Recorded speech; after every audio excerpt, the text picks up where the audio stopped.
important sugya that we have over here, pay workers on time. It's such a choshev sugya. In fact, Rabbi Sol Salanta has a letter in Igeres Samusa where he brings that so many people, unfortunately, we mentioned yesterday from the Chofetz Chaim, Rabbi Sol Salanta also, people are just not makbid on this.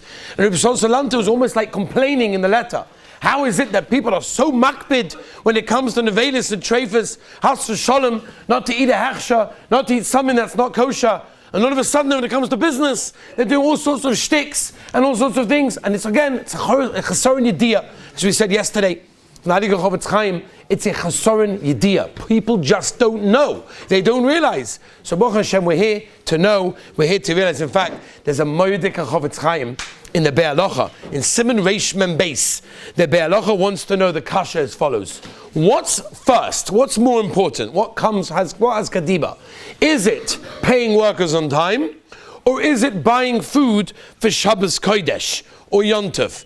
So the Chofetz Chaim writes in the Halacha, it's obvious that paying workers on time becomes first before buying food for Shabbos like Onig Shabbos, because Onig Shabbos is a chiyuv medivrei Kabbalah, whereas the halacha that we're dealing over here with right now is a chiyuv min ha-Torah. And even if you hold like the Ramban that Onig Shabbos is the oraisa and a chanami, but it's only an asay, this is an asay and a loisa asay. Says the Chofetz Chaim in the halacha how important this is and how careful we have to take this. I want to try to go through today as much as I possibly can through the shilas when it's nageya and how you can get out of the shaila of paying on time. Again, this disclaimer we have to say like every single day and every single share. We are not going through every single possible detail that we should be. We're going to go through as much as we can to give the olam a surface view of what's going on.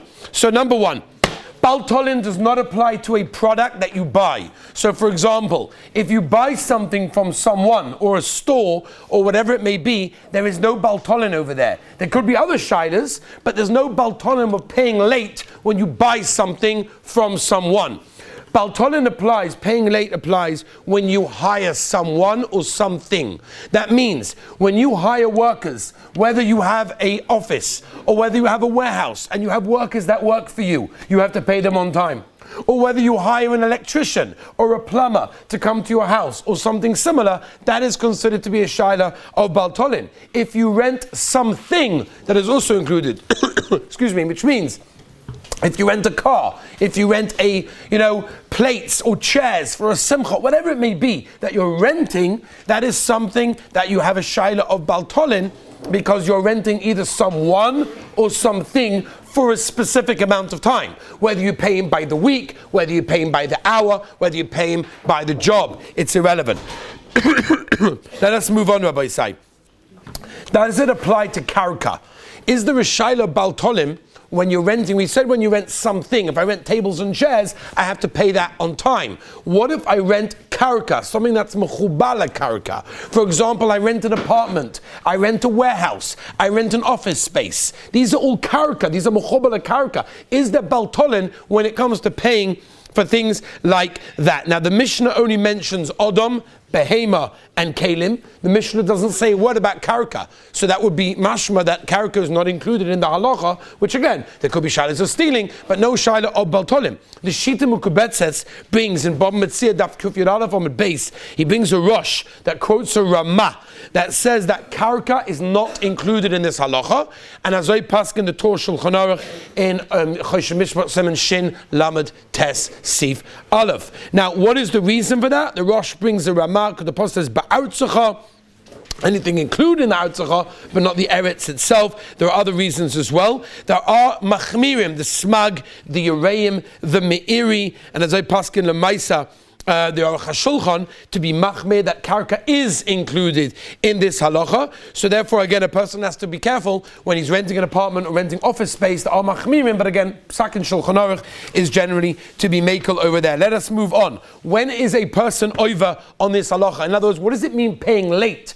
When was I meant to pay for it to be considered late. In other words, when am I chayav to pay now, that if I don't pay then, that's considered to be late? So that we have a Mishnah, Baba Metzia, Kuf Omid Base, where the Mishnah tells us, and I'm going to go through, you look through the Mishnah, goes through the list of all the different types of workers, when you're chayav, and the different time frames, and the time periods that you're chayav. To make things very, very clear and very, very simple, the klal is you had to the end of that time period halachically. That means, if you rent someone during the day, you've got until Shkia, not until Nacht, even though Lemaisa, the Chavetz Chaim says Navas Chesed, b'diavad you could wait till Nacht, but of course Lechatchila till Shkia. If you rent someone for the night, then you've got until the next morning in that case over there. So that is the general mahalach. You've got until that time period of when the halachic time period of paying is, whether it's a day worker, you've got to pay him before the night, or it's the night worker, and you've got to pay him before the end of the night. Now, when does it not apply? And this is so important to understand, because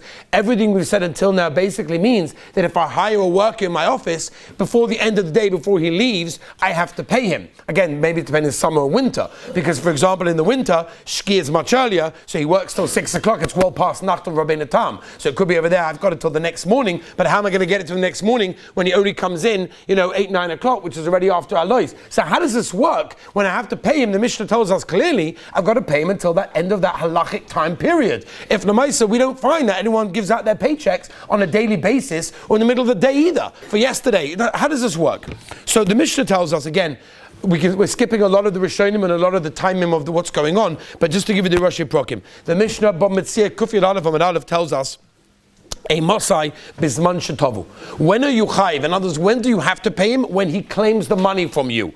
But however, the Mishnah says, if he was never claiming, if he did not claim the money, you're not chayiv to pay for that case. Which basically means, as many of the Mefarshim explain, that if the worker does not claim the money, it means he's basically been moichel the fact that you're not paying him on time. He's okay with it. He's okay with the fact you're paying him late. The exception, the Chavetz Chaim says in Avos Chesed, is if he's embarrassed. In other words, he'd love to ask the money from you. He'd love to claim the cash. But he's possibly embarrassed to run up to you and say, excuse me, you owe me money for the 2 hours of work that I did for you over the day of work, whatever it was. And therefore he's possibly embarrassed. Says the Chavetz Chaim, if you see that the only reason he's not asking is because he's embarrassed to ask, so in that case, then Avada Yochaiv in that case. And the major exception, Rav Elyashiv Zatzar brought this in Chuvas also, and this is probably the most nageya, if you agree to pay someone at the end of the month, or at the end of the job, or at the end of a specific time period, at the end of the week, at the end of the month, at the end of the year, whatever it may be that you agree with him, then that's fine. There's no problem whatsoever, because you have an agreement to pay, which is, by the way, how most of businesses running, that I agree to pay you at the end of the month, whether it's the Hebrew month, the English month, whether it's on the 6th of the month, whatever it is that you agree, then there's no Shaila Baltolin until you get to that stage. That means if you agree to pay on the 1st of every month, and it comes to the 1st and you haven't paid him, then you have a problem. That's Baltolin, because my agreement was I'm going to pay you the 1st of January, the 1st of February, 1st of March, whatever it is, Aleph Adar, Aleph Nissan, whatever it may be. And therefore, if the deal is that I'm going to pay you on Rosh Chodesh, then there's no Baltolin until you get to the agreed time. Once you get to the agreed time, obviously there will be Baltolin. Says the Gemara, I would have thought that you're even over if you don't have the money. I don't have the money, what can I do? I tried, I'm working on a business investment, I've got a lot of money invested, I just don't have the money to pay my workers right now. So the Gemara says, I would have thought that I'll also be chayiv if I don't have the money. Talmud loima itcha, says the Gemara.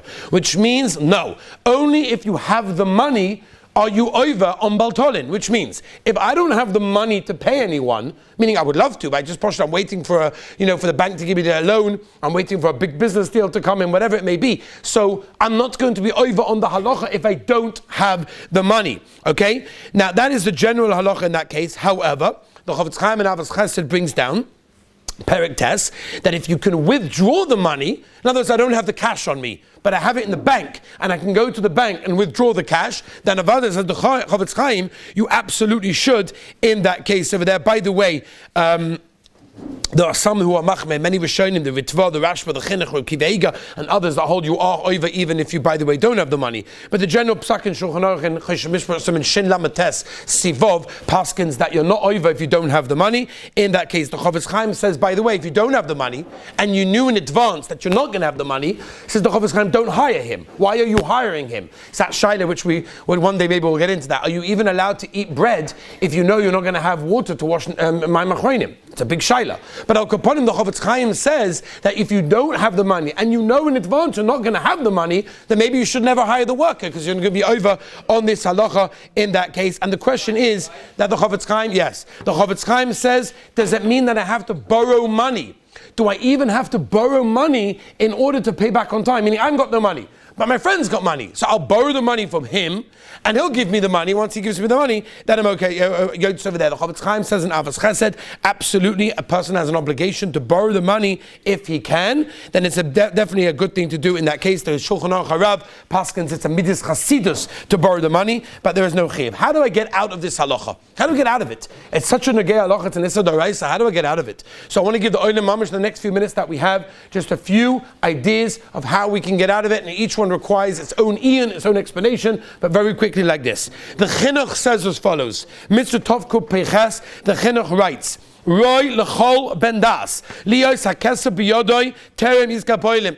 Says the Chinuch that every ben das, every normal seichel person has to have the money with him before he hires the workers in that case. It's a very, very important thing. Now, the Shach brings down in Choshen Mishpat Shin Lamates, Sikot and Beis, Shulchan Aruch Harav, in Graz Yud Ches, on Aruch HaShulchan Yud Daled, they bring the Eitzah like this. And the Eitzah is, if I arrange with the worker that I may not have the money, is it okay if I pay you late? And he says, sure, no problem, then I'm okay.